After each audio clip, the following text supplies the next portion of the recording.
আমি এখন করব অমলেট ডিমের ঝোল। অমলেটের জন্য ডিমটাকে রেডি করে নিচ্ছি। বাটির মধ্যে এটাকে মিক্স করে নিলাম, দিয়ে দিয়েছি কড়াইতে ভাজার জন্য। হালকা ভাজা হয়ে আসছে, এবার আমি এটাকে রোল করে তুলে নেব। বাকি ডিমটাকেও আমি এরকম করে ভেজে নিচ্ছি।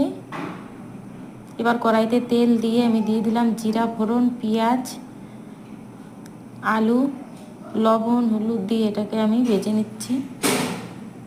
এবার দিয়ে দেবো টমেটো কুচি, কাঁচা লঙ্কা, একটু নেড়ে নিচ্ছি। দিয়ে দিলাম আদা বাটা, জিরা বাটা, দিয়ে এটাকে আর একটু নাড়াচাড়া করে হালকা জল দিয়ে মশলাটা ভালো করে মিক্স করে নিচ্ছি। এবার দিয়ে দিলাম জল। জলটা দেওয়ার 1-1.5 মিনিট পরেই আমি ডিমের অমলেটগুলো দিয়ে দেবো। দিয়ে দিয়েছি। এবার আমি এটাকে 2 মিনিটের জন্য ঢাকা দিয়ে দেবো। দেখো তুলে নিয়েছি, এবার রেডি করে নিয়েছি।